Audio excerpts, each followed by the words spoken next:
नमस्कार, मैं योगेश कुमार आपका एसके बुक्स के यूट्यूब चैनल पर हार्दिक स्वागत करता हूं। आज हम बात करने वाले हैं आर्मी भर्ती के बारे में। आर्मी भर्ती से संबंधित 3 पुस्तकें हैं जिसको आप पढ़ सकते हैं।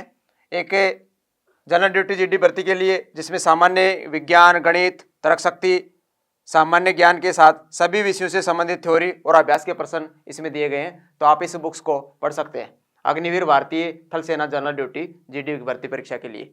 दूसरी जो बुक्स दी गई है वो 50 पेपरों का सेट दिया गया है, जिसके अंतर्गत पिछले 10 वर्षों से संबंधित जो आए हुए प्रश्न है उसके आधारित पर ये 50 पेपर सेट बनाए गए हैं, जिसमें कठिन प्रश्नों का हल भी इसी के अंतर्गत दिया गया है। तो आप ये 50 पेपरों का प्रैक्टिस सेट पेपर ले सकते हैं, इसको पढ़ सकते हैं। तीसरा, साइंस से संबंधित स्पेशल बुक दी गई है जिसमें आर्मी सामान्य विज्ञान वस्तुनिष्ठ करके पुस्तक दी गई है। इस पुस्तक के अंतर्गत भौतिक, रसायन, जीव विज्ञान सभी टॉपिक्स के प्रश्नों को इसमें कवर किया गया है।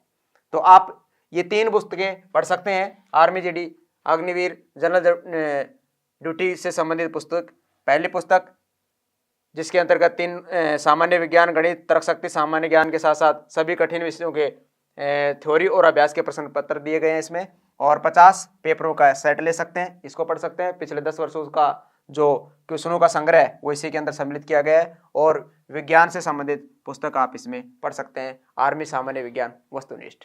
आज अपन बात करने वाले हैं भौतिक विज्ञान का एक महत्वपूर्ण टॉपिक है जिसका नाम है हीट, ऊष्मा। हीट, ऊष्मा। ऊष्मा के बारे में हम आज बात करेंगे। ऊष्मा क्या है? ऊष्मा अपने आप में एक ताप है, गर्मी है। इससे संबंधित आज हम क्वेश्चन पढ़ेंगे, इसको समझते हैं। ऊष्मा,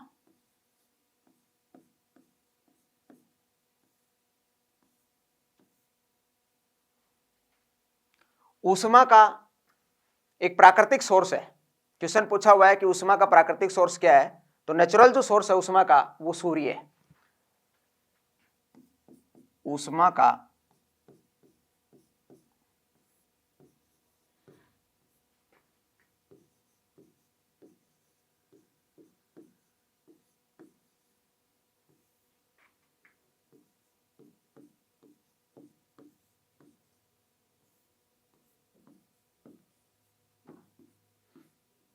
सूर्य। बहुत बार क्वेश्चन पूछा हुआ है कि सूर्य से जो ऊष्मा है वो किस रूप में मिलती है, तो उसे हम कहेंगे विकिरण के रूप में हमें प्राप्त होती है। और अगर हमसे पूछता है कि ऊष्मा का प्राकृतिक सोर्स क्या है, नेचुरल सोर्स क्या है, तो वो हम कहेंगे सूर्य है। अब ऊष्मा हमें प्राकृतिक तौर के अलावा कृत्रिम रूप से भी ऊष्मा प्राप्त करते हैं हम, जैसे कि हम दौड़ते हुए ऊष्मा प्राप्त कर सकते हैं, थोड़ी देर में हम बॉडी गर्म हो जाती है तो उससे भी हम ऊष्मा प्राप्त करते हैं। कुछ लकड़ी को हम अलाव के रूप में जला करके भी ऊष्मा प्राप्त करते हैं। इसके अलावा हीटर के द्वारा भी हम ऊष्मा प्राप्त करते हैं, इलेक्ट्रिक के माध्यम से। तो ये बहुत से ऐसे सोर्सेज हैं जिससे हम ऊष्मा प्राप्त करते हैं, लेकिन एक नेचुरल रूप से जो हमको ऊष्मा प्राप्त होगी वो सूर्य से प्राप्त होती है। सेकेंडली क्वेश्चन आता है कि सूर्य से जो भी ऊष्मा हमको प्राप्त होगी, सूर्य से जो ऊष्मा हमको प्राप्त होगी पृथ्वी तक, यानी सूर्य से पृथ्वी तक जो ऊष्मा के पहुंचने का जो पार्ट है वो कौन से रूप है, तो वो बोलेंगे विकिरण विधि। विकिरण के द्वारा सूर्य से पृथ्वी तक ऊष्मा पहुंचती है। तो सेकेंडली एक पार्ट ये बन जाता है कि सूर्य से पृथ्वी तक ऊष्मा, सूर्य से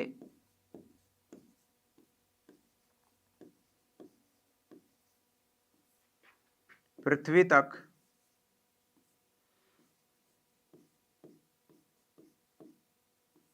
ऊष्मा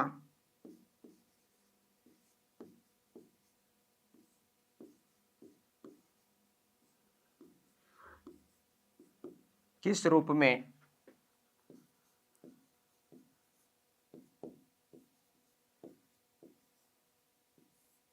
पहुंचती है। तो सूर्य से पृथ्वी तक जो ऊष्मा पहुंचती है वो पहुंचने का जो रूप है वो है विकिरण।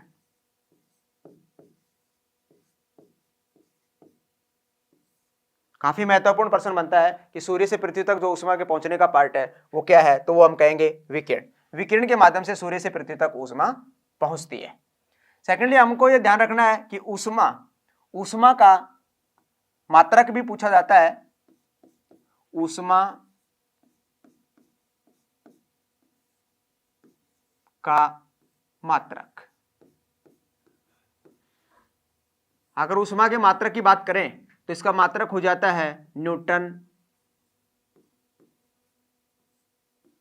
मीटर या फिर इसके स्थान पे दूसरा लिखें जूल।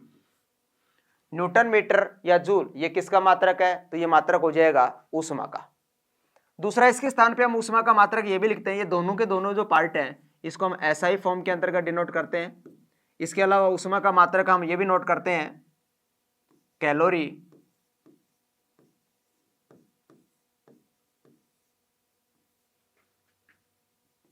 या सिंपली कहें तो अर्ग।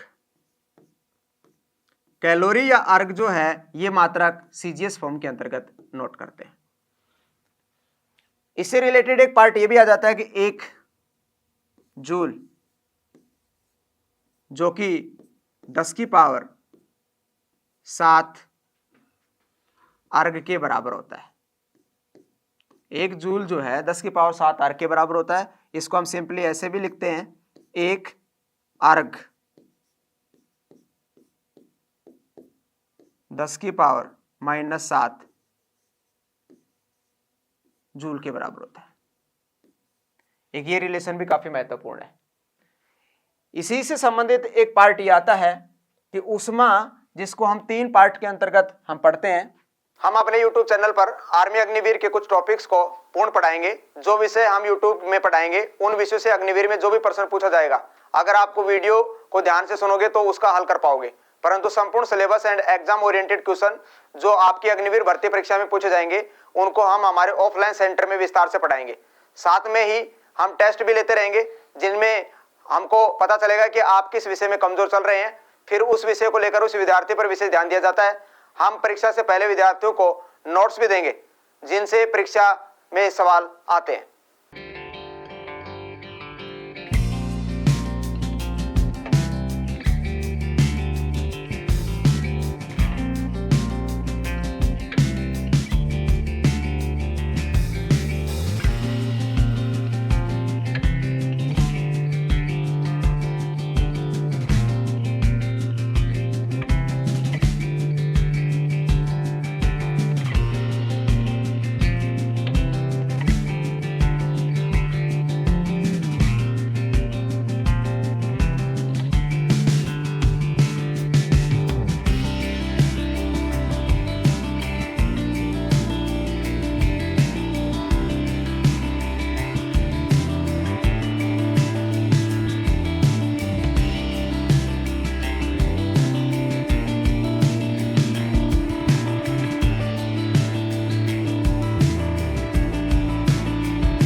तापमान,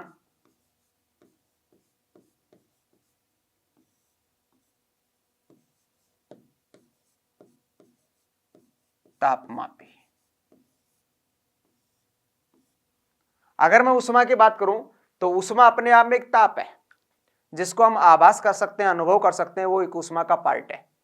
ऊष्मा के चलने का जो एक पार्ट है कि ऊष्मा जो चलती है वो उच्च ताप से निम्न ताप की ओर चलती है। अगर आपसे इस प्रकार से पूछा जाता है कि ऊष्मा का गमन, ऊष्मा का गमन, कि ऊष्मा का गमन किधर होता है, तो हम कहेंगे उच्च ताप से निम्न ताप, high temperature to low temperature. उच्च ताप से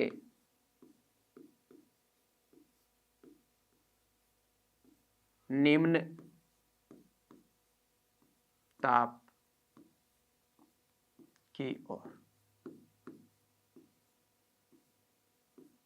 ऊष्मा जो चलती है वो हाई टेम्परेचर से लो टेम्परेचर की ओर चलती है और उस कड़ी में एक फैक्टर काम करता है, इसको हम बोलते हैं न्यूटन शीतलन दर। यानी न्यूटन के शीतलन की दर जो इसमें काम करती है, तो इसमें एक वर्ड ये भी आ जाता है कि शीतलन की दर पे क्या प्रभाव पड़ेगा जब ऊष्मा उच्च से निम्न की ओर चलेगी। तो शीतलन की दर ताप के समानुपाती होती है। शीतलन की दर ताप के अधिक होने पे अधिक होगी, ताप के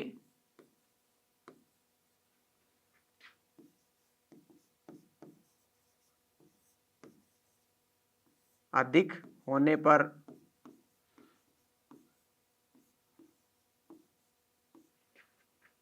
तीव्र होगी,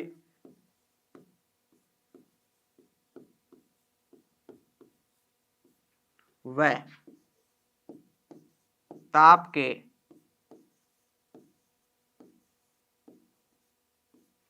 कम होने पर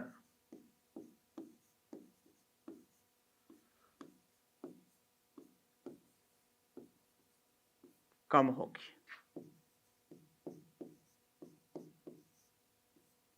इसका मतलब क्या हुआ? इसका मतलब यह हुआ कि जब तापमान अधिक होता है तो शीतलन की दर जो है वो तीव्र काम करती है, और जब तापमान कम हो जाता है तो शीतलन की दर भी कम हो जाती है।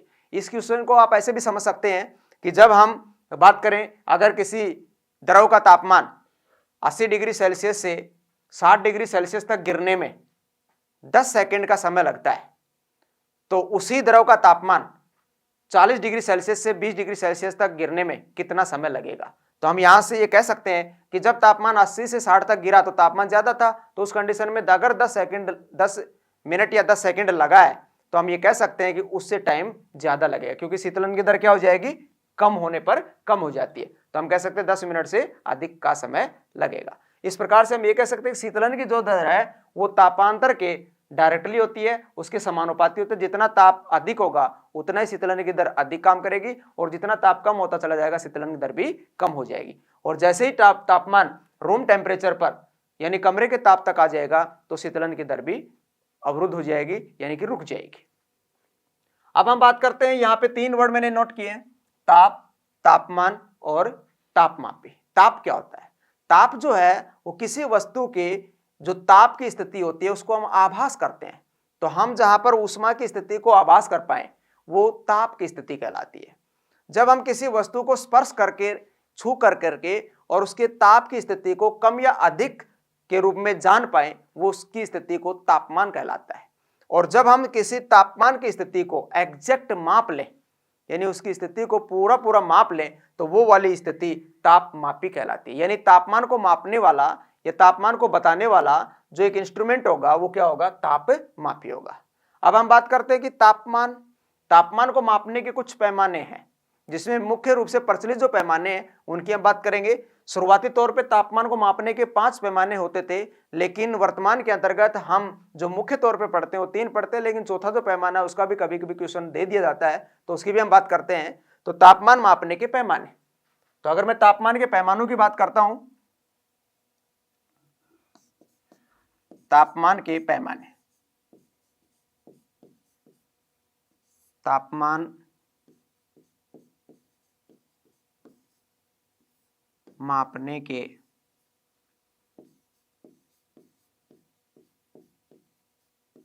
पैमाने। तापमान जो मापने के पैमाने हैं वो कौन कौन से हैं? उसमें से मुख्य रूप से पहला एक पैमाना आता है सेल्सियस।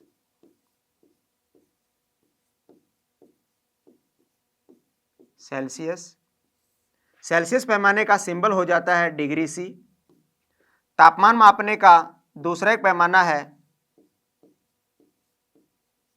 फ़ारेनहाइट।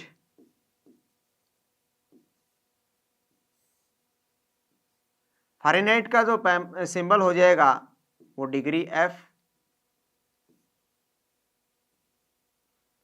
तापमान मापने का तीसरा और ऐसा ही जो पैमाना है, जो महत्वपूर्ण पैमाना है, वो है केल्विन।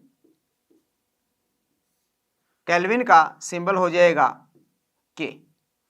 इसको हमने सिंपली के से लिखा है क्योंकि डिग्री का उपयोग इसलिए नहीं किया है क्योंकि ये तापमान का स्पेशल पैमाना है, यानी कि ऐसा ही पैमाना है। और चौथा जो बहुत कम पूछा जाता है लेकिन इसके भी बारे में बात कर लेते हैं, ये है र्यूमर।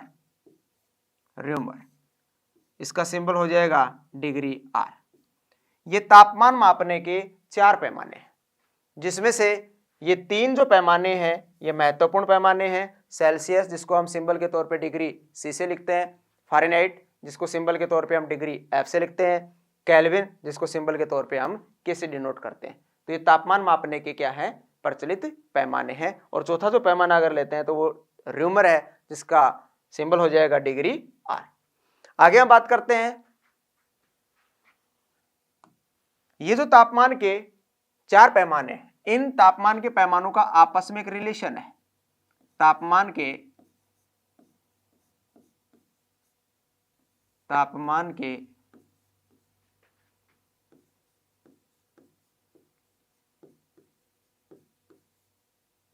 पैमानों का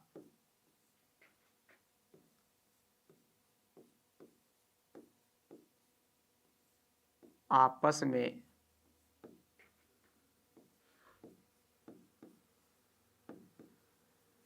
संबंध। तापमान के पैमानों का आपस में संबंध यदि पूछता है कि तापमान के पैमानों का आपस में संबंध क्या है, तो उसकी हम बात करते हैं। तो इनका संबंध है, सेल्सियस का हम लिखते हैं C/100 बराबर, फ़ारेनहाइट का लिखते हैं F-32/180, केल्विन का लिखते हैं K-273/100 और र्यूमर का लिखते हैं R/80। ये तापमान मापने के जो 4 पैमाने थे उनका आपस में रिलेशन है। इस रिलेशन को हम शॉर्ट करके भी लिख सकते हैं, यानी आप देख रहे हो कि सबके ऊपर 20 का थ्रो आउट भाग चला जाएगा, तो इसको हम शॉर्ट कर करके इस प्रकार से भी लिख सकते हैं C/20 तो यहाँ 5 लिख देंगे बराबर F-32/20 नाम 180, तो यहाँ 9 चला हो जाएगा, K-273/5 से चला जाएगा 20/100 और र्यूमर का R/20 4। इस तरीके से ये जो तापमान के पैमाने हैं, इन 4 पैमानों में से आपको एक पैमाना दिया हो, दूसरे पैमाने की वैल्यू पूछी जाए तो हम इससे निकाल सकते हैं।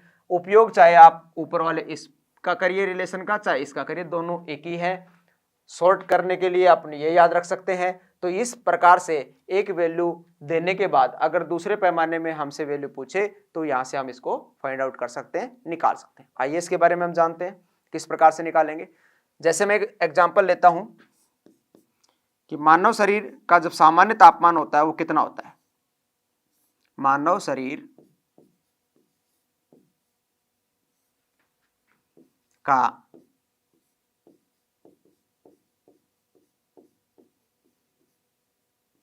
सामान्य तापमान, मानव शरीर का सामान्य तापमान, मानव शरीर के सामान्य तापमान की अगर बात करें तो वो होता है 37 डिग्री सेल्सियस। और जब 37 डिग्री सेल्सियस होता है तो फ़ारेनहाइट में इसकी वैल्यू होती है 98.6 डिग्री फ़ारेनहाइट। और केल्विन में अगर बात करें तो इसकी वैल्यू होती है 310 केल्विन। ये मानव शरीर का सामान्य तापमान होता है। लेकिन अगर हम मान लेते हैं कि हमें मालूम नहीं, हमें सेल्सियस में तो मालूम है 37 है, लेकिन हमें फ़ारेनहाइट में और केल्विन में मालूम नहीं है, तो कैसे पता करेंगे। तो आप इस रिलेशन का यूज करिए, चाहे इसका यूज करिए चाहे फिर इसका यूज करिए, दोनों में से किसी का भी एक का यूज करते हैं तो अपने को यहाँ से एक वैल्यू फ़ारेनहाइट में या फिर केल्विन में वैल्यू पता चल जाएगी। कैसे निकाल के देखते हैं। मान लीजिए हमें सेल्सियस में मालूम है तो सेल्सियस का रिलेशन लेंगे C/5 बराबर, हमें कुछ समय के लिए हम मान लेते हैं कि हमें डिग्री फ़ारेनहाइट में वैल्यू मालूम नहीं है, तो पता करने के लिए हमने फ़ारेनहाइट का रिलेशन मालूम होना चाहिए। वो क्या है, F-32/9। अब यहाँ हम C की वैल्यू रख देते हैं और F की वैल्यू यहाँ से निकाल लेंगे। C की वैल्यू क्या है, हमें मालूम है 37 होती है, तो हम रख देते हैं 37/5 बराबर F-32/9। अगर ऊपर से नीचे संख्या कट रही है तो इसको काट सकते हो, नीचे से नीचे की संख्या को भी हम काट सकते हैं, लेकिन आप देख रहे हो दोनों तरफ से कोई सी भी संख्या नहीं कट रही, तो हमारे पास क्या है कि हम एक दूसरे को आपस में क्रॉस मल्टीप्लाई कर देंगे। और यहाँ क्रॉस मल्टीप्लाई करते हैं तो हमारे पास क्या आता है, अगर मैं इसको इससे गुणा करता हूँ तो 5 टाइम्स F माइनस 32 को 5 से गुणा करेंगे तो 32 × 160 बराबर 9 को 37 से गुणा करिए, 9 7 63, 6 कैरी लगा देंगे, 9 3 27 और 6 33, 333। ये 160 अगले स्टेप में उधर जाके जुड़ जाएगा, तो ये हमको यहाँ से हम वैल्यू फाइंड आउट कर लेते हैं। 5f इज इक्वल टू, ये इसमें जुड़ेगा तो क्या आएगा 3, 6 और 3 9 और 3 और 1 4। f की वैल्यू यहाँ से आप निकाल लीजिए। f की वैल्यू क्या आ जाएगी 493 अपॉन में 5। जब इसको कैंसिल आउट करते हो तो क्या आएगा 5 नाम 45, 4 बच गए, 3 उतारेंगे 43, 5 अंठे 40, फिर 3 बच गए, नहीं जा रहा, डेसिमल लगाएंगे, 1 जीरो उतार लेंगे, 5 6 30। तो आप देख रहे हो कि हमने जो वैल्यू यहाँ नोट करी है कि डिग्री सेल्सियस में 37 हमें मालूम था, लेकिन हमें फारेनहाइट में मालूम नहीं था, तो हमने इस रिलेशन का यूज कर करके फारेनहाइट में वैल्यू निकाल ली। फारेनहाइट में वैल्यू कितनी आई है 98.6, जो कि हमने यहाँ नोट भी कर रखी है। तो आप चाहे तो इसकी वैल्यू को याद रख सकते हो। अगर बाय द वे आपको वैल्यू याद ना आए तो आप इस रिलेशन का यूज कर करके एक पैमाने में अगर वैल्यू मालूम हो तो दूसरे पैमाने में आसानी से वैल्यू निकाल सकते हो। इसी प्रकार से अगर आपने को केल्विन में भी वैल्यू चाहिए तो केल्विन में निकालने के लिए हम रिलेशन का यूज करेंगे। कुछ समय के लिए हम मान लेते हैं कि हमें मालूम नहीं है, तो कैसे हम निकालेंगे इसी को समझते हैं कि केल्विन में अगर हमको वैल्यू निकालनी है तो हमें सेल्सियस का रिलेशन मालूम है C/5 बराबर, आप केल्विन का रिलेशन लेंगे। केल्विन का रिलेशन क्या है K माइनस 273 अपॉन में 5। यहां आप देख रहे हो कि नीचे भी 5 है, यहां भी 5 है, यहां भी 5 है। जब दोनों तरफ का बेस यानी कि आधार समान हो तो वो संख्या कट जाती है। तो यहां से हम इसको कैंसिल आउट कर देते हैं 5 से 5, तो हमारे पास रिलेशन ये बन गया C बराबर K माइनस 273। इस तरीके से आप ये वैल्यू फाइंड आउट कर सकते हैं।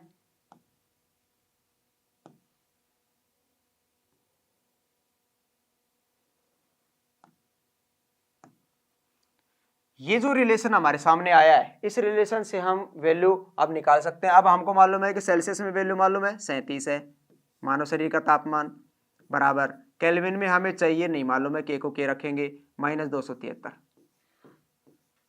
ये 273 इधर आएगा तो जुड़ जाएगा, तो के की वैल्यू हमारे सामने क्या आ जाएगी 310 केल्विन। जैसा कि आपको सामने वैल्यू लिखी हुई है, आप देख पा रहे हो कि यहां हमने केल्विन में क्या लिखा है 310 केल्विन। तो यहां से हम कह सकते हैं कि केल्विन के अंतर्गत जो वैल्यू है वो 310 केल्विन आती है। अब इसके लिए मैं आपको सीधा शॉर्टकट बता देता हूं कि जब वैल्यू आपको सेल्सियस में मालूम हो और वैल्यू अगर आपको केल्विन में बतानी हो तो आपको रिलेशन के माध्यम से क्या करना है, केवल और केवल आपको 273 उसके अंदर जोड़ देना है। ये जो 273 है, यदि आप केल्विन के अंदर वैल्यू चाहिए तो अपने को सेल्सियस में 273 जोड़ देना है। तो यहाँ से हम दो रिलेशन इस प्रकार से कह सकते हैं कि केल्विन में अगर वैल्यू चाहिए तो सेल्सियस के अंदर 273 जोड़ दो, आपकी वैल्यू केल्विन में आ जाएगी। और यदि आपको सेल्सियस में वैल्यू चाहिए तो केल्विन में से 273 घटा दो, तो आपके पास वैल्यू सेल्सियस में आ जाएगी। इन दोनों का यूज कर करके हम सीधा डायरेक्टली निकाल सकते हैं। तो आपके सामने जैसा कि दिख रहा है कि केल्विन में हमारे पास 310 आ गया। अब केल्विन में 310 हो और अगर हमको वैल्यू वापस सेल्सियस में चाहिए तो इसमें 273 सब्ट्रैक्ट कर लो। जब 273 सब्ट्रैक्ट करेंगे, घटाएंगे, तो हमारे पास वापस वैल्यू सेल्सियस में आ जाएगी। और सेल्सियस में कितनी आ जाएगी 37 डिग्री सेल्सियस। तो ये दोनों महत्वपूर्ण क्वेश्चन बन जाते हैं कि एक हमारे सामान्य स्थिति में मानव शरीर का जो सामान्य तापमान होता है वो सेल्सियस के अंदर 37 होता है, फारेनहाइट के अंदर 80 पॉइंट, फारेनहाइट के अंतर्गत 98.6 होता है,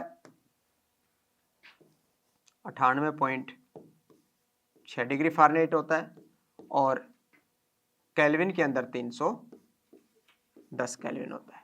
इस तरीके से हम वैल्यू को फाइंड आउट कर सकते हैं। ऐसे ही हम अगला एक क्वेश्चन लेते हैं जो महत्वपूर्ण क्वेश्चन है, कमरे का सामान्य तापमान। कमरे का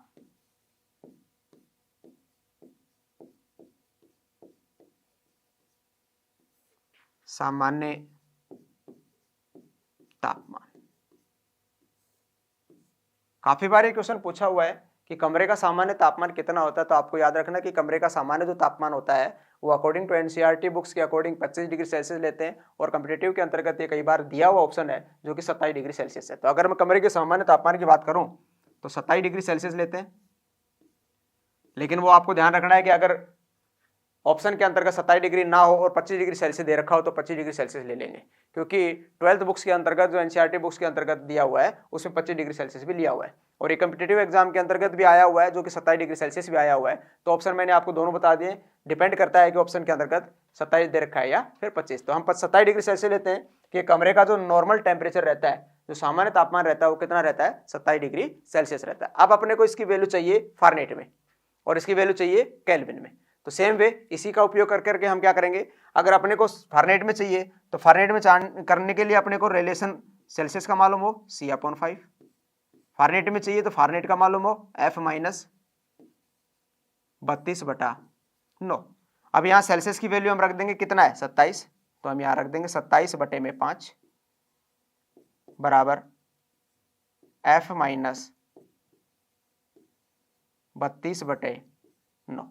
यहां आप देख रहे हो कि जब हम इसको देख रहे हैं तो ये कैंसिल आउट तो होता नहीं है, तो हम क्या करेंगे, एक दूसरे को आपस में क्रॉस मल्टीप्लाई कर लेंगे और इसको सोल्व कर लेंगे। इसको इससे गुणा कर देते हैं और इसको इससे गुणा कर देते हैं, तो हमारे पास सॉल्यूशन के अंतर्गत क्या आ जाता है 5 टाइम्स F माइनस 32×160 बराबर, इसको इससे गुणा करेंगे 963, 9 दूनी 18 और 6 24, 243। ये उधर जाकर के ऐड हो जाएगा तो 5F बराबर, इसको जोड़ लेते हैं 3, 6 और 4 10, 2 3 और 1 4, 403। F की वैल्यू यहां से निकाल लीजिए, 403 के ऊपर 5 का भाग दे देते हैं, कैंसिल आउट करेंगे तो क्या आएगा 5 अंठे 40, 3 के ऊपर भाग नहीं जा रहा तो 3 जैसे नीचे उतारेंगे तो कैरी करने के लिए, तो अपन यहाँ से उसको बैलेंस करने के लिए एक जीरो ऊपर चढ़ा देते हैं, दशमलव। अब एक दशमलव लगा दिया तो जीरो लगा सकते हैं, तो 30 बन गया, 5 6 30, तो इसकी वैल्यू क्या आ गई 80.6। तो यहाँ हम लिख सकते हैं कि फारेनहाइट के अंदर इसकी वैल्यू आएगी 80.6 डिग्री फारेनहाइट। ये वैल्यू आ गई फारेनहाइट में। सेम वे अगर अपने को वैल्यू केल्विन में भी चाहिए तो मैंने अभी बताया कि केल्विन में वैल्यू चाहिए तो सेल्सियस में क्या करना है 273 जोड़ना है। तो जैसे आप सेल्सियस में जोड़ोगे, सेल्सियस कितना है 27 है, 273 जोड़ोगे तो वैल्यू क्या आ जाएगी 300 केल्विन, 300 केल्विन। तो इस प्रकार से आप ये समझ सकते हो कि कमरे का सामान्य तापमान यदि आपसे चाहे वो डिग्री सेल्सियस में दे, फारेनहाइट में दे या फिर केल्विन में दे, तीनों में से कोई से भी वैल्यू देता है तो उसी के अकॉर्डिंग हम आंसर निकाल देंगे। सेल्सियस में देता है तो हम 27 डिग्री सेल्सियस बताएंगे, फारेनहाइट में देता है तो हम 80.6 डिग्री फारेनहाइट चुनेंगे, और केल्विन में यदि वैल्यू पूछता है तो 300 केल्विन चुनेंगे। तो ये कमरे का सामान्य तापमान होता है। अगले पॉइंट पे आते हैं।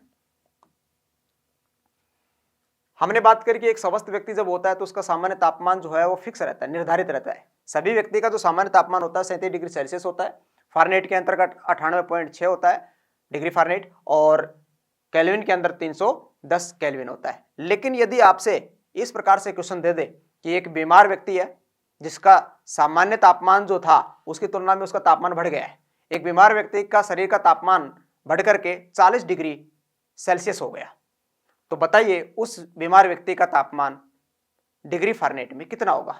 तो उस कंडीशन में अगर अपने को चाहिए तो यहां मैं एक आए हुए क्वेश्चन के अकॉर्डिंग बता रहा हूं, यदि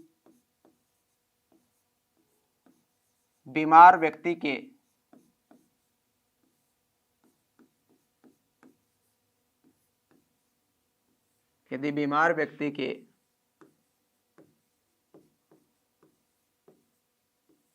शरीर का ताप 40 डिग्री सेल्सियस हो तो डिग्री फारेनहाइट में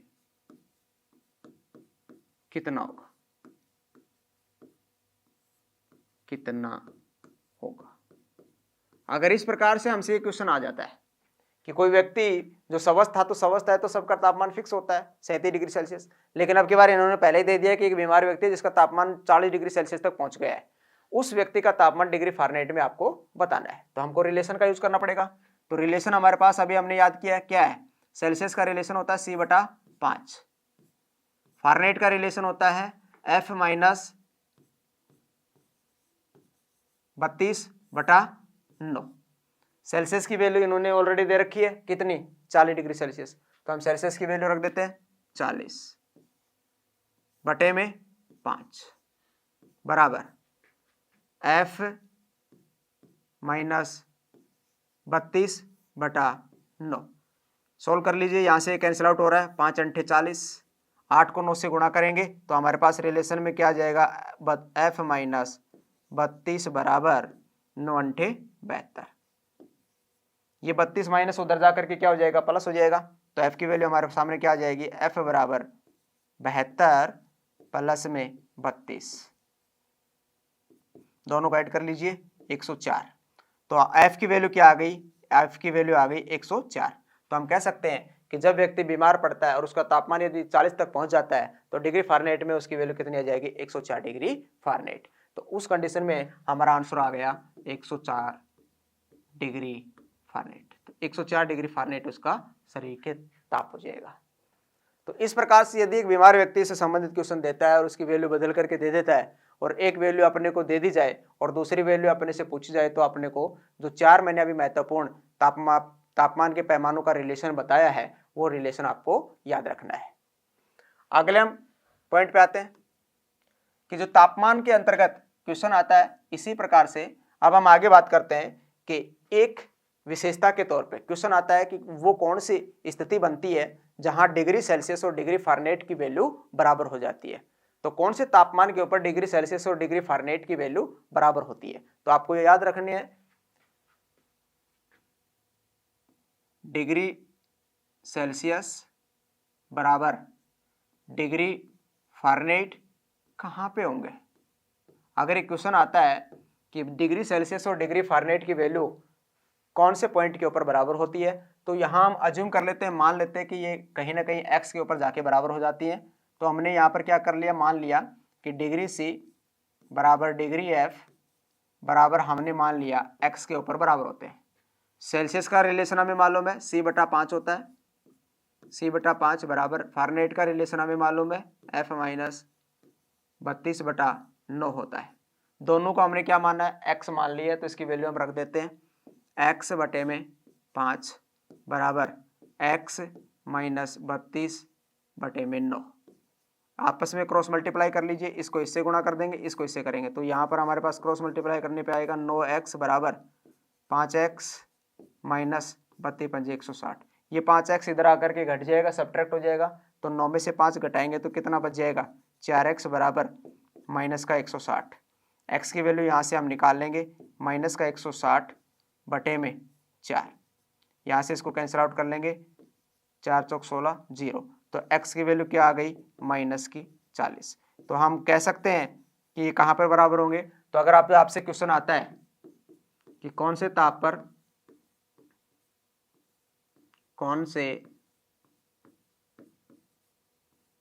पर डिग्री सेल्सियस व डिग्री फारेनहाइट का पाठ्यांक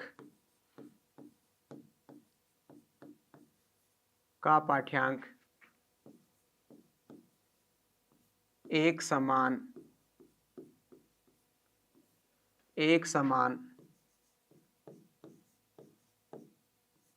होता है।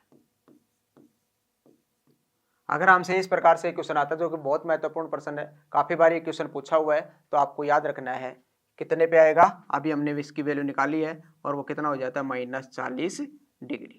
यहाँ हमने ना तो फारेनहाइट का यूज किया, ना हमने सेल्सियस का यूज किया। क्यों? क्योंकि दोनों क्वेश्चन के अंतर्गत दिया हुआ है। तो हमने सिंपली लिखा 40 डिग्री, और वो भी किसके अंदर वैल्यू आई है, माइनस के अंदर।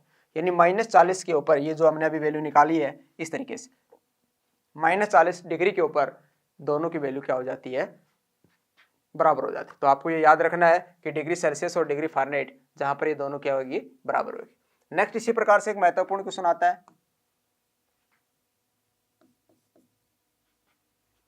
कौन से ताप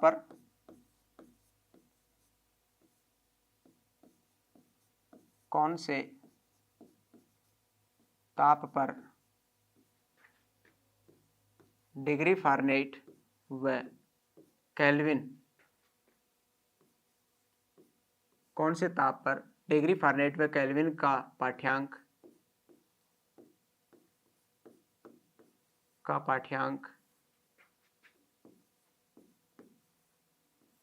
एक समान का पाठ्यांक एक समान होता है।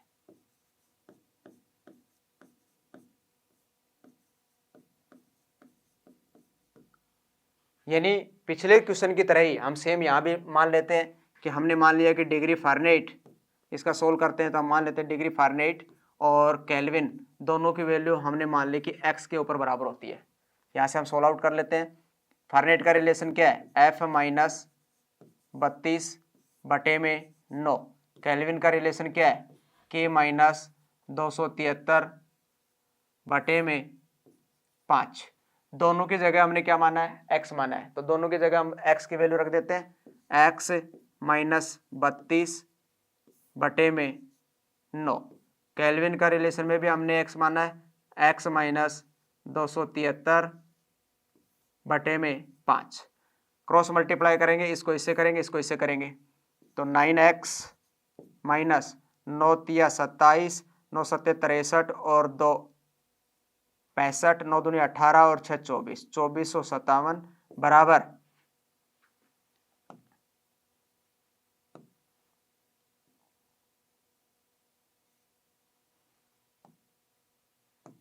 2457 बराबर, इसको इससे गुणा करेंगे तो 5x माइनस 32×160। सोल्व कर लेते हैं, 5x को इधर ला करके घटा लेते हैं और ये 2457 उधर ले जाके जोड़ देते हैं, तो इधर लाएंगे 9x माइनस में 5x बराबर, ये उधर जाएगा तो प्लस का बन जाएगा, तो 2457 और ये ऑलरेडी इधर था ही माइनस का 160। सोल्व करते हैं तो ये 5 में 9 में से 5 गए तो 4x बचे, 4x बराबर, इसको सब्ट्रैक्ट कर लेते हैं, 7 में से 0 गए 7, 5 में से 6 कटेगा नहीं, 15, 15 में से 6 गए तो 9, 3 में से 1 गया तो 2 और 2, x की वैल्यू यहाँ से निकाल लो, 2297 के ऊपर 4 का भाग दे देंगे, क्या आएगा, कैंसिल आउट कर लो, 4 पंजे 20, 2 बचे, 4 सत्ते 28, 1 बचा 7, 4 चौक 16, अब भाग जाएगा नहीं, दशमलव लगा देंगे, 0 उतार लेंगे, 4 दूनी 8 और 4 पंजे 20, तो हमारे पास ये वैल्यू आ गई, इसके ऊपर दोनों की वैल्यू बराबर हो जाते हैं। इस प्रकार से हमारा आंसर क्या बन गया, 574.25। तो ये महत्वपूर्ण क्वेश्चन है जहां पर पूछा जाता है कि कौन से तापमान पर डिग्री फ़ारेनहाइट और केल्विन का पाठ्यांक एक समान होता है, तो आपको ये भी महत्वपूर्ण क्वेश्चन है, इसको भी ध्यान रखना है, ठीक है। तो ये था महत्वपूर्ण क्वेश्चन। अब हम नेक्स्ट पॉइंट की बात करने वाले हैं। जैसे कि क्वेश्चन आता है, यदि आपसे ये पूछा जाए कि डिग्री सेल्सियस, केल्विन कहां पर बराबर होते हैं। यदि ये पूछता है कि डिग्री सेल्सियस और केल्विन कहां पर बराबर होते हैं, जैसे कि लास्ट टाइम हमने बात करी कि भी डिग्री सेल्सियस डिग्री फ़ारेनहाइट कहां पे बराबर होते हैं, तो हमने बात करी कि -40 डिग्री के ऊपर बराबर होते हैं। दूसरा हमने ये भी पॉइंट नोट किया था कि डिग्री फ़ारेनहाइट और केल्विन कहां पे बराबर होते हैं, तो वो हमने पॉइंट नोट किया था 574.25 डिग्री के ऊपर। लेकिन अगर हम यहां चेक करना चाहते हैं कि डिग्री सेल्सियस और केल्विन कहीं पे बराबर होते हैं क्या, तो हम मान लेते हैं कि ये x के ऊपर बराबर होते हैं,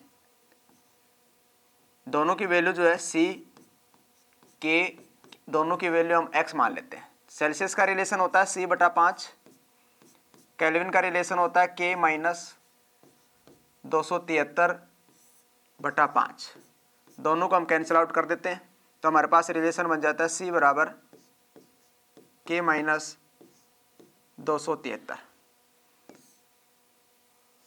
यहां दोनों की वैल्यू जो है हमने क्या मानी है, x, तो x बराबर x माइनस 273, यहाँ x से x कैंसिल आउट हो जाता है, तो हमारी ये वैल्यू जो है कहीं पे भी बराबर नहीं आती, तो हम ये कह सकते हैं कि डिग्री सेल्सियस और केल्विन कहीं पे भी बराबर नहीं होंगे।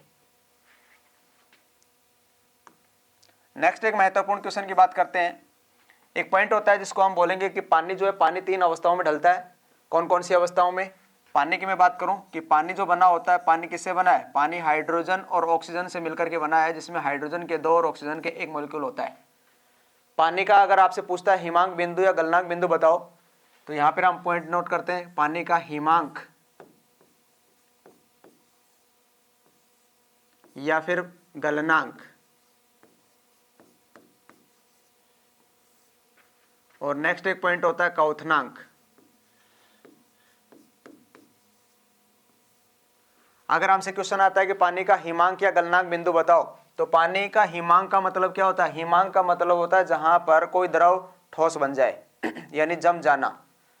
गलनांक का मतलब होता है ठोस पदार्थ का पिघल जाना, और क्वथनांक का मतलब होता है द्रव पदार्थ का वाष्प में बदलना। तो पानी का हिमांक या गलनांक जो बिंदु होता है 0 डिग्री सेल्सियस होता है, वही पानी का क्वथनांक जो बिंदु होता है वो 100 डिग्री सेल्सियस होता है।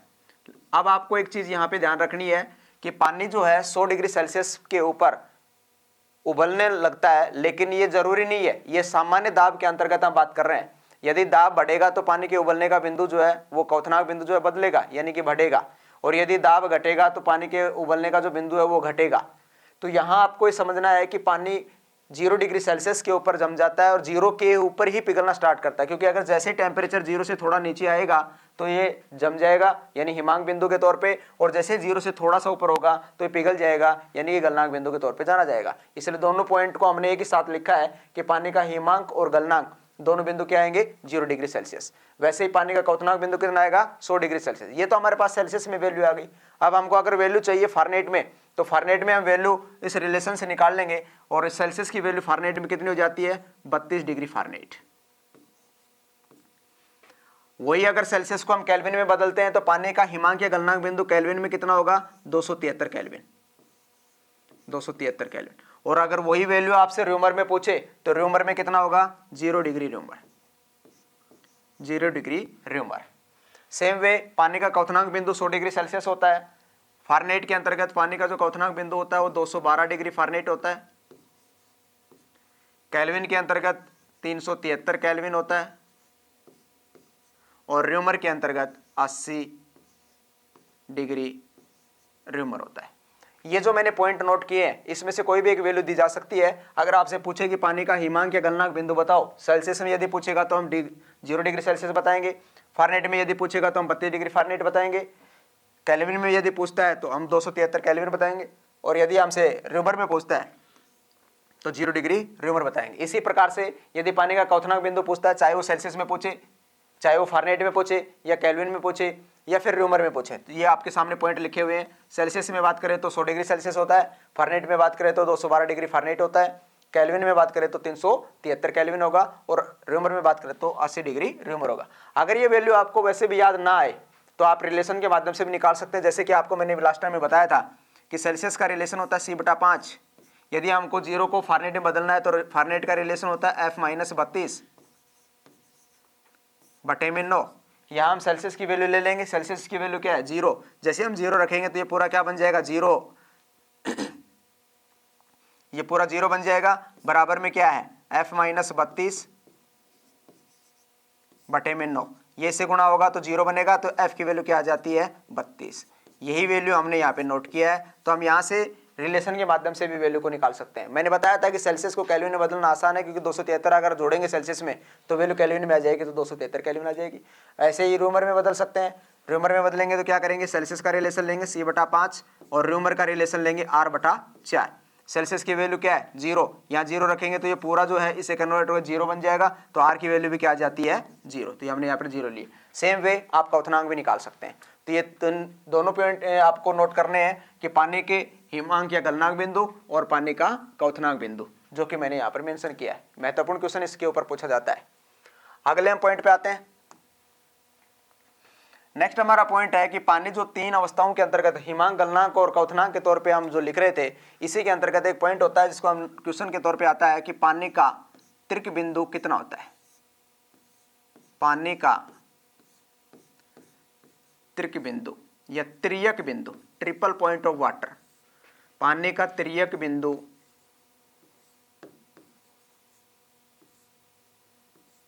यदि आपसे पूछा जाता है कि पानी का त्रियक बिंदु कितना होगा, तो उसकी वैल्यू नोट करनी है। आपको ध्यान रखना है 0.01 डिग्री सेल्सियस, या फिर इसकी वैल्यू केल्विन में देता है तो 273.16 केल्विन।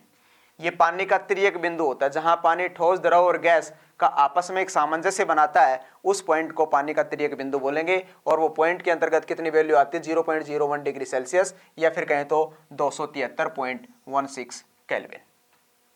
अगला एक पॉइंट आता है जो काफी महत्वपूर्ण क्वेश्चन बन जाता है। अभी हमने बात करी कि पानी के उबलने का बिंदु 100 डिग्री सेल्सियस है, लेकिन मैंने कहा कि जब दाब बढ़ेगा तो पानी के उबलने का बिंदु बदलेगा। उससे रिलेटेड एक क्वेश्चन आता है कि प्रेशर कुकर के अंदर खाना जल्दी क्यों बनता है और पहाड़ों पे खाना देरी से क्यों बनता है। तो अगर मैं बात करूं कि प्रेशर कुकर में खाना जल्दी बनने का कारण, प्रेशर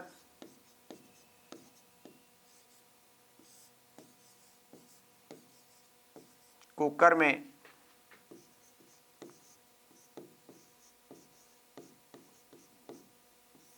खाना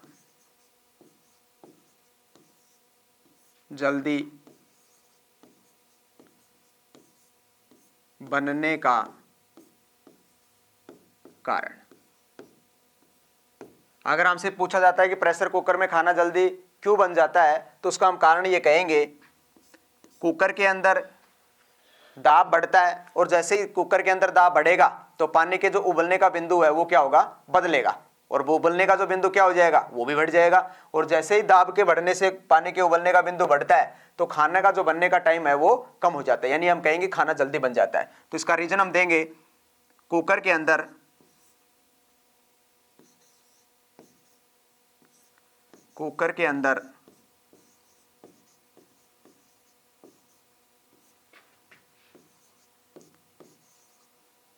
दाब के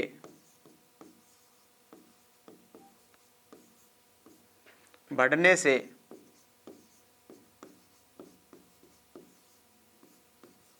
पानी का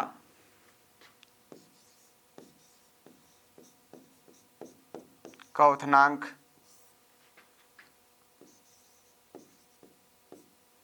बढ़ जाता है, पानी का क्वथनांक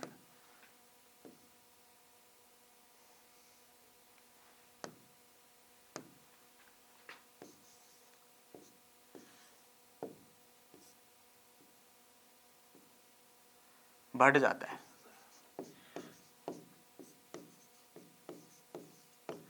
काफी महत्वपूर्ण क्वेश्चन है ये कि प्रेशर कुकर में खाना जल्दी बनने का कारण बताओ। तो हम ये कहेंगे कि कुकर के अंदर दाब बढ़ेगा, और जब कुकर के अंदर दाब बढ़ेगा तो पानी का जो क्वथनांक बिंदु है वो भी क्या होगा, बढ़ जाएगा, इसलिए खाना जल्दी बन जाता है। दूसरा एक क्वेश्चन आता है जो काफी बार पूछा जाता है, ये भी क्वेश्चन महत्वपूर्ण है कि पहाड़ों पर खाना देरी से क्यों बनता है। पहाड़ों पर खाना देरी से क्यों बनता है, देरी से बनने का कारण, बनने का कारण। अगर आपसे क्वेश्चन आता है कि पहाड़ों पर खाना देरी से बनने का कारण पूछता है कि पहाड़ों पर खाना देरी से बनने का कारण क्या है, तो हम ये कहेंगे कि पहाड़ों पे जब हम जाते हैं तो वायुमंडलीय जो दाब है वो क्या हो जाता है, कम हो जाता है, क्योंकि वायुमंडलीय जो दाब की स्थिति होती है वो सबसे ज्यादा सी लेवल के ऊपर होती है, धरातल के ऊपर होती है। और जब हम धरातल से ऊंचाई की ओर जाएंगे तो वायुमंडलीय दाब क्या होगा, कम होगा। और जब वायुमंडलीय दाब ऊंचाई में जाने के दौरान कम होता है तो हम ये कह सकते हैं कि पानी के क्वथनांक बिंदु का जो है वो क्या हो जाएगा, कम हो जाएगा। और जब पानी का क्वथनांक बिंदु कम होगा तो खाने का बनने का टाइम बढ़ जाएगा। तो यहां इसका रीजन हम देंगे, दाब के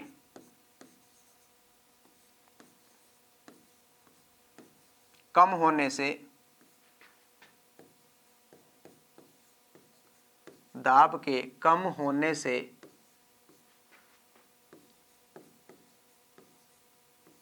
पानी का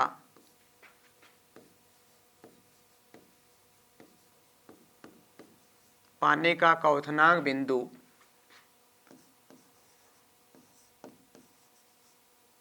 दाब के कम होने से पानी का क्वथनांक बिंदु घट जाता है, घट जाता है।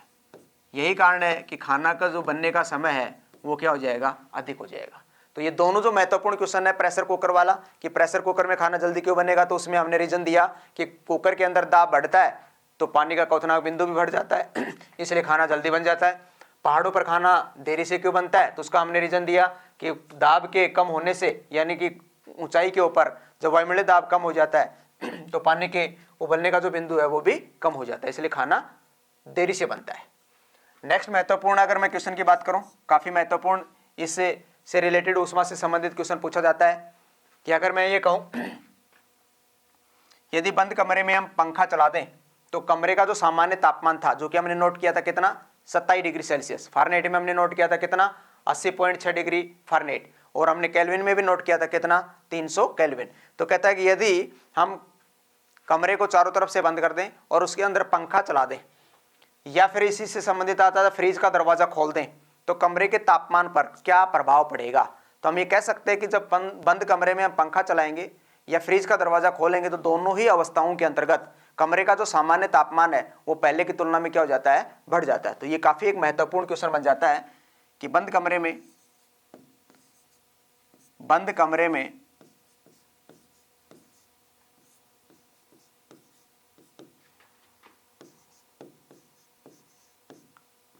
चलाने या फ्रीज का दरवाजा बंद कमरे में पंखा चलाने या फ्रीज का दरवाजा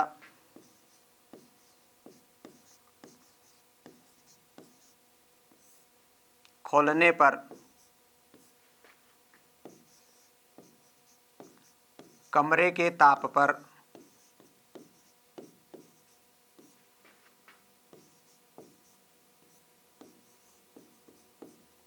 क्या प्रभाव पड़ेगा।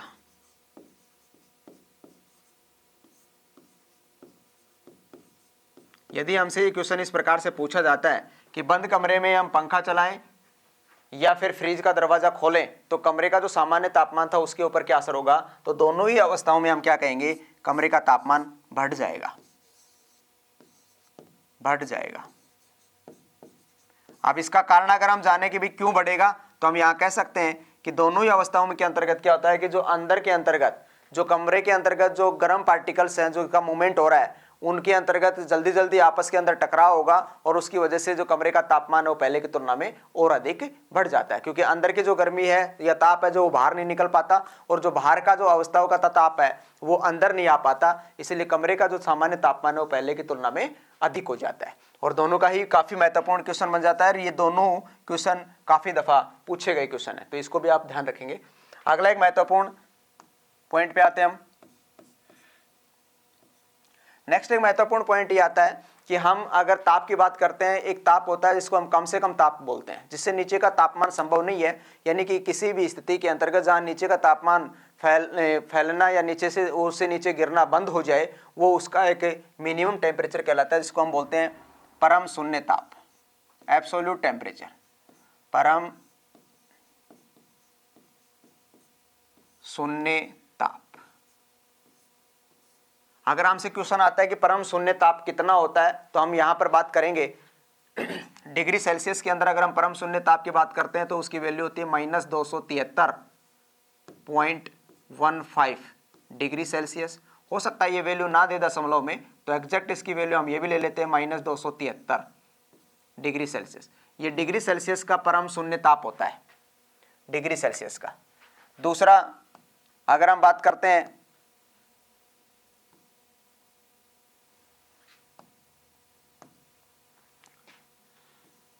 डिग्री सेल्सियस, इसी प्रकार से अगर हम फारेनहाइट की बात करते हैं तो फारेनहाइट में इसकी वैल्यू होती है -459.6 डिग्री फारेनहाइट।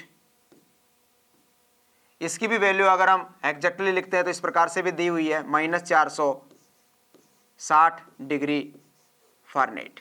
ये फारेनहाइट पैमाने का परम शून्य ताप होता है। और केल्विन में जो महत्वपूर्ण क्वेश्चन बन जाता है, केल्विन के अंतर्गत इसकी वैल्यू लेंगे -0 केल्विन। अब यहाँ पॉइंट समझने वाला ये है कि 0 के सामने चाहे आप माइनस लगाइए या फिर ना लगाइए, इससे कोई फर्क नहीं पड़ता। इसकी वैल्यू चाहे तो हम प्लस की भी लिख सकते हैं या फिर माइनस की भी लिख सकते हैं, तो यहाँ प्लस और माइनस लिखने से कोई फर्क नहीं पड़ता। लेकिन इनके सामने अगर प्लस का निशान आता है तो ये परम शून्य ताप नहीं कहलाएगा, लेकिन 0 के सामने प्लस आता है तो भी परम शून्य ताप की वैल्यू है। लेकिन आपको ध्यान रखना है कि पैमाना क्या होना चाहिए, केल्विन में होना चाहिए।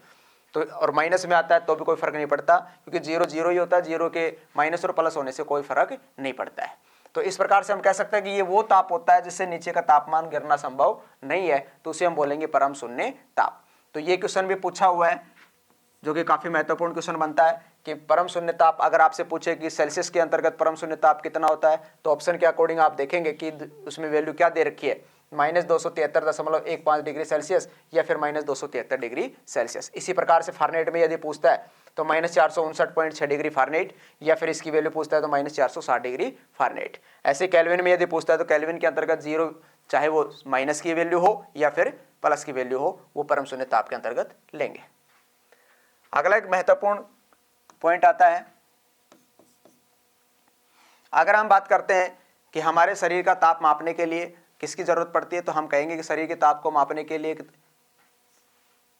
यंत्र की आवश्यकता पड़ेगी। वो यंत्र कौन सा है? थर्मामीटर। थर्मामीटर में आपसे ये पूछा जाए कि थर्मामीटर में कौन सा द्रव भरा जाता है जो तापमान को मापने में सहयोग करता है, तो उसमें हम कहेंगे पारा भरा जाता है। यानी मानव शरीर के ताप को मापने के लिए थर्मामीटर चाहिए। मानव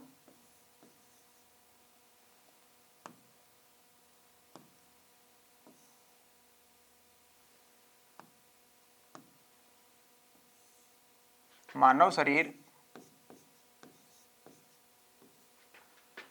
के ताप को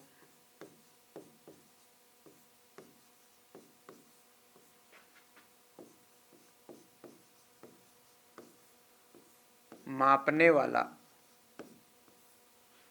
यंत्र। अगर हमसे ये क्वेश्चन पूछा जाता है कि मानव शरीर के ताप को कौन सा यंत्र मापेगा, तो हम बताएंगे उसके लिए हमको जरूरत पड़ेगी थर्मामीटर की। थर्मामीटर।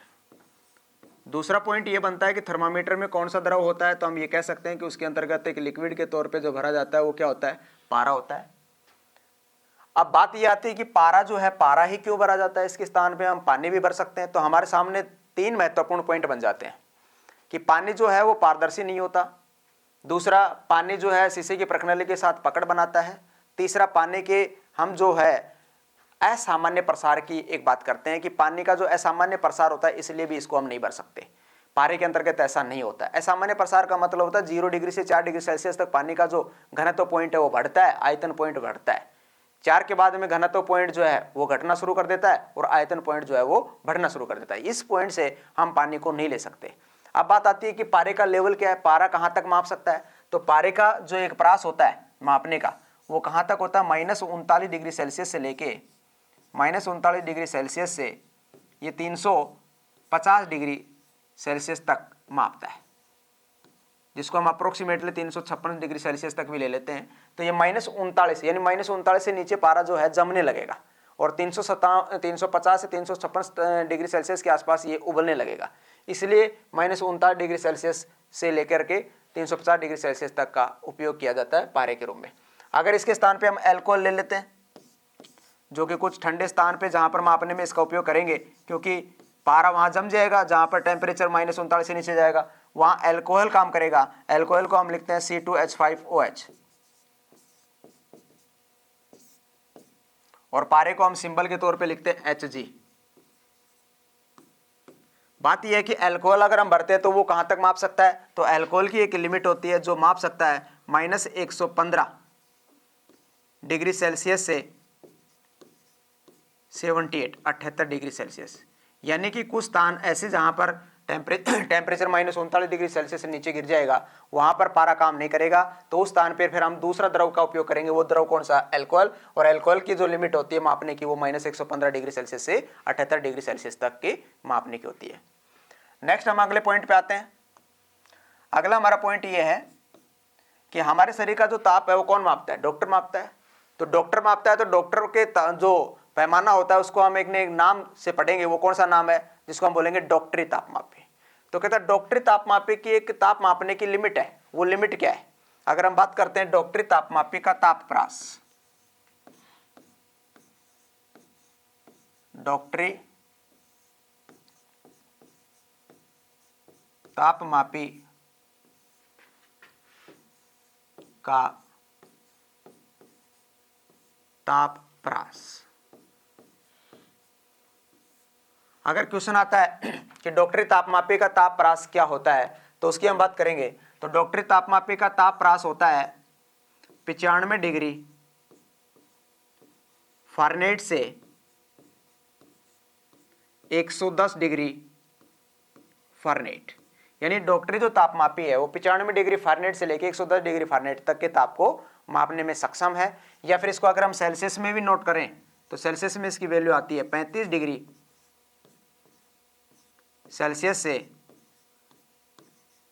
43 degree Celsius.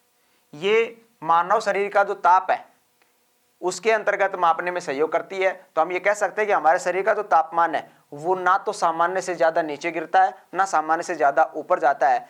तो दोनों स्थिति में ये यहां तक की लिमिट को मापने में समर्थ है। इसलिए डॉक्टरी तापमापी का अगर आपसे ताप पदार्थ पूछा जाता है, ये महत्वपूर्ण क्वेश्चन है, ये पूछा हुआ भी है, तो उसकी वैल्यू आप फ़ारेनहाइट में भी ध्यान रखेंगे 95 डिग्री फ़ारेनहाइट से लेकर के 110 डिग्री फ़ारेनहाइट तक, और सेल्सियस में अगर बात करते हैं तो 35 डिग्री सेल्सियस से लेकर 43 डिग्री सेल्सियस तक की इसकी वैल्यू होती है।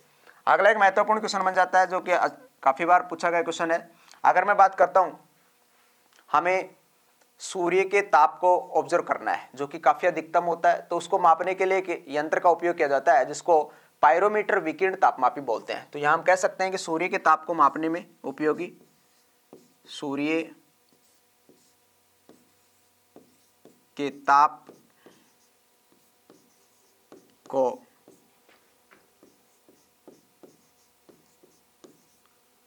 मापने में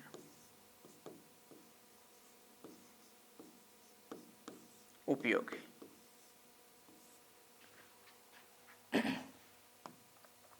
सूर्य के ताप को मापने में उपयोगी। अगर मैं ये बात करता हूं कि सूर्य के जो ताप है उसको मापने के लिए किसका उपयोग करेंगे,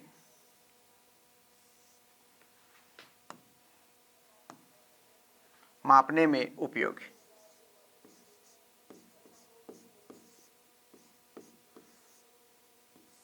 तो सूर्य के ताप को मापने में जो उपयोगी है वो उसका नाम लिखेंगे पायरोमीटर।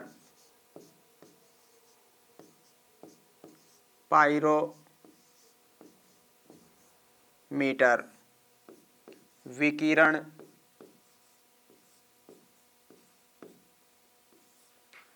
तापमापी।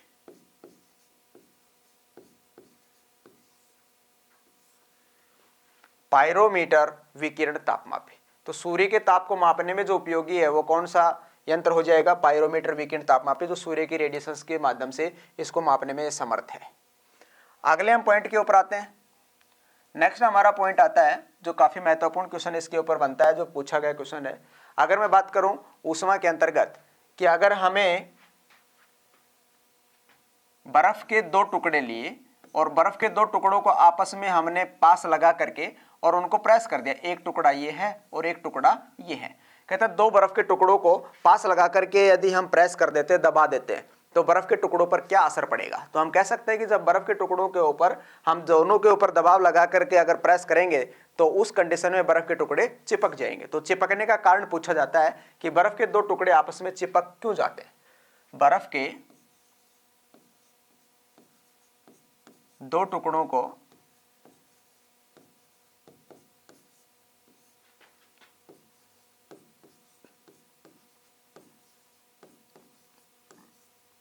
दबाने पर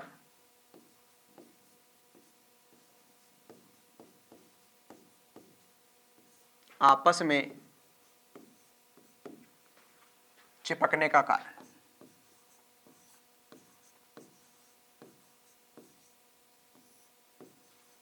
चिपकने का कारण। अगर हमसे क्वेश्चन आता है कि बर्फ के दो टुकड़ों को आपस में दबाएंगे तो उनके चिपकने का कारण बताइए, तो उसमें हम ये कह सकते हैं दाब के बढ़ने से, जब जैसे हम बर्फ के दो टुकड़ों को आपस में प्रेस करेंगे, दबाएंगे, तो कहता है दाब के बढ़ने से बर्फ का जो गलनांक है यानी मेल्टिंग पॉइंट वो क्या हो जाता है, घट जाता है। तो इसका रीजन देंगे दाब के बढ़ने से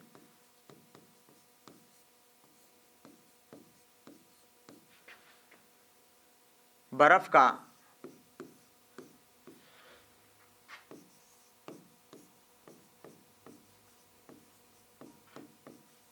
गलनांक घट जाता है।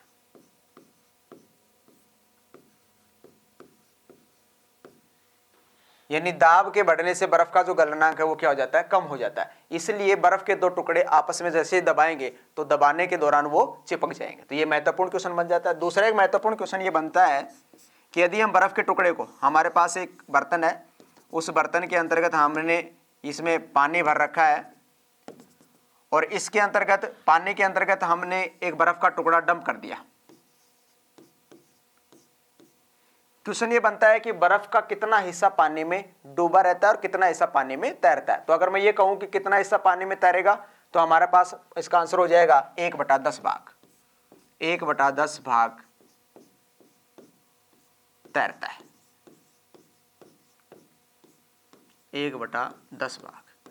और अगर ये कहे कि कितना हिस्सा डूबा रहता है तो इसमें हम कहेंगे 9/10 भाग डूबा रहता है।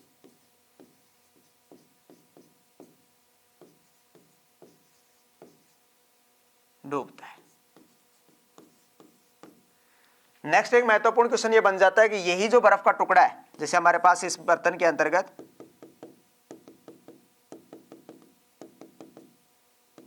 हमने बर्फ का टुकड़ा डाला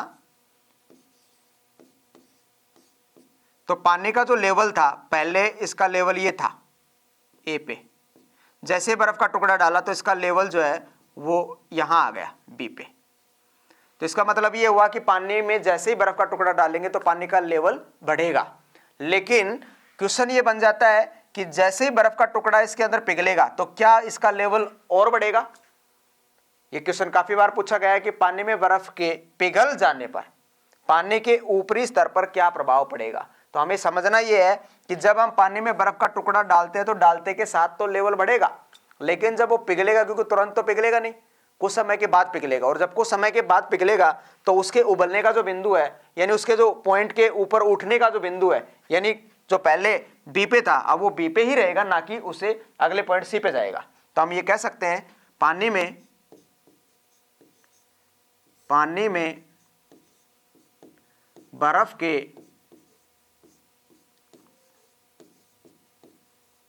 डालते ही पानी का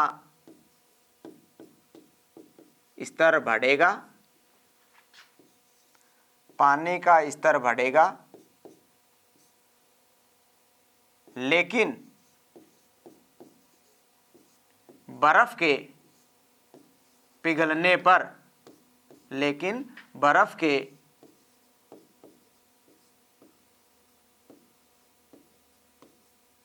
पिघलने पर वही रहेगा, वही पानी का स्तर रहेगा, स्तर रहेगा। इसका मतलब समझना कि जैसे हम पानी के अंदर बर्फ का टुकड़ा डालेंगे तो पानी का लेवल बढ़ जाएगा, लेकिन कुछ समय के बाद जैसे ही बर्फ का टुकड़ा पिघल जाएगा तो आप पानी का लेवल जितना बढ़ा था उतना ही रहेगा, उसके ऊपर कोई प्रभाव नहीं पड़ेगा। तो पिघलने के दौरान अगर हमसे क्वेश्चन आता जो कि पूछा हुआ क्वेश्चन है तो आप ये बताएंगे कि उसके लेवल पे कोई प्रभाव नहीं पड़ेगा, जितना था उतना ही रहेगा। तो भी ये इसके अंतर्गत जो मैंने यहाँ पर 4 महत्वपूर्ण क्वेश्चनों की बात करी, 2 टुकड़े आपस में दबाएंगे तो चिपकने का कारण जो आपके सामने, दाब के बढ़ने से बर्फ का गलनांक घट जाता है। दूसरा, पानी में बर्फ का टुकड़ा डालते हैं तो कौन कितना हिस्सा तैरता है, तो 1/10 हिस्सा तैरता है। अगर पूछता है कितना हिस्सा डूबता है तो 9/10 हिस्सा डूबता है। तीसरा क्वेश्चन ये बन जाता है पानी में बर्फ के टुकड़े डालते के साथ ही क्या असर पड़ेगा, तो कहेंगे पानी का जो जल स्तर है वो चढ़ेगा। और जब पानी में बर्फ का टुकड़ा पिघलेगा तो क्या प्रभाव पड़ेगा, तो कहेंगे कोई प्रभाव नहीं पड़ेगा। तो ये महत्वपूर्ण जो क्वेश्चंस हैं इससे संबंधित आप लोग ध्यान देंगे। ये ऊष्मा से संबंधित महत्वपूर्ण क्वेश्चंस थे। इस एग्जाम के लिए आप एसके बुक्स को सभी शॉप्स और ऑनलाइन भी अवेलेबल है जो खरीद सकते हैं। अगर आप ऑनलाइन लेना चाहते हैं तो इसका लिंक डिस्क्रिप्शन में बॉक्स में अवेलेबल है। इस चैनल पर हम इस आर्मी भर्ती और अन्य सभी भर्तियों से संबंधित इंपॉर्टेंट जानकारी और स्टडी मटेरियल भी उपलब्ध कराते रहेंगे। तो इस वीडियो को लाइक कीजिए, चैनल को सब्सक्राइब कर लीजिए और अपने दोस्तों के साथ शेयर भी कीजिए। अगले वीडियो में मिलते हैं। जय हिंद।